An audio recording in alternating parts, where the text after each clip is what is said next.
I hate the indifferent. I believe, as Friedrich Hebel did, that living means being partisan. There can't be men who are men alone and exist outside of the city. To really live means to be a citizen and to take part. Indifference is abulia, is parasitism, is cowardice. Indifference isn't life. This is why I hate the indifferent.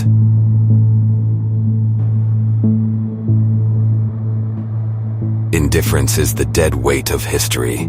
It is the millstone around the innovator's neck, the inert matter in which the brightest enthusiasms are drowned, the marsh that surrounds the old city and defends it better than its strongest walls, better than the valor of its warriors, because it swallows the assailants within its murky vortices.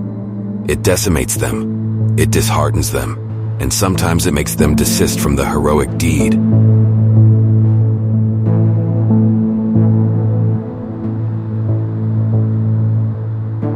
Indifference is a powerful force in history. It operates passively, but it operates nonetheless. It is fate. It is that upon which you cannot count. It is the thing that disrupts the program, that upsets the best laid plans. It is the brute matter that rises up against intelligence and smothers it.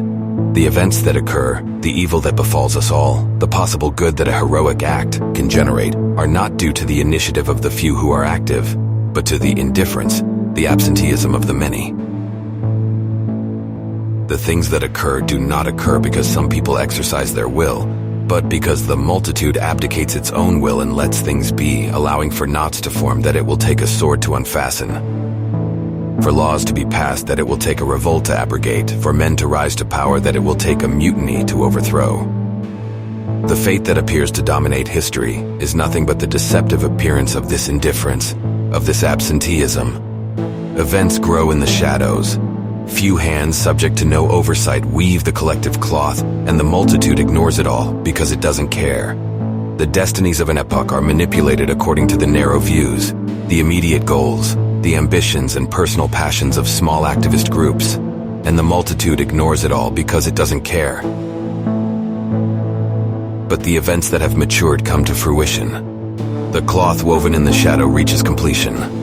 And then it seems like it was fate that overcame everything and everyone, giving the appearance that history is nothing but a vast natural phenomenon, an eruption, an earthquake of which everyone's a victim. Those who willed it to happen and those who didn't. Those who knew and those who didn't. Those who were active and those who remained indifferent. Now the indifferent become angry, would like to escape the consequences and for it to seem clear that they didn't plan for this, that they weren't responsible. Some weep pitifully, others curse obscenely, but none or few ask themselves, had I too done my duty?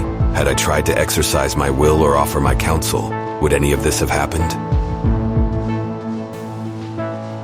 But none or few blame themselves for their indifference, their skepticism, the failure to lend their strength and their work to the organized citizens who strove to guard against that misfortune or to reach a common goal. The majority of these, instead, when the events have run their course, prefer to talk of ideological failures, of plans in disarray and other pleasantries. They renew then their withdrawal from any responsibility. It's not for want of occasionally seeing things clearly, or being able to sometime present magnificent solutions to the most urgent problem, or to problems that, whilst requiring considerable time and preparation, are just as urgent. However, these solutions remain magnificently infecund, and this contribution to collective life reveals itself as lacking any moral spark. It's a product of intellectual curiosity, not of a sharp sense of historical responsibility that demands everyone to be active in life, not allowing for agnosticism and indifference of any kind. I hate the indifferent also because I'm annoyed by their whining of eternal innocence. I demand that they account for how they have fulfilled the duty that life has bestowed upon them, and bestows upon them every day, that they account for what they have done, and above all for what they haven't done. And I feel that I can be ruthless, not waste my pity, not share with them my tears.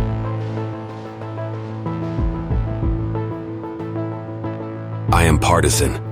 I live and feel already in the vigorous consciences of my side the pulsating work of the future city that my side is building. In this city, the social chain does not burden the few.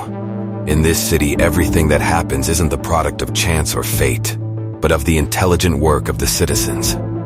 In this city, There are none who sit at the window looking at the few who toil and bleed themselves dry. None who sit at the window lurking, hoping to enjoy the meager fruits of that activity, and demean those who toiled and bled themselves dry for of how little they have achieved. I live, I am partisan. This is why I hate those who don't take part. This is why I hate the indifferent.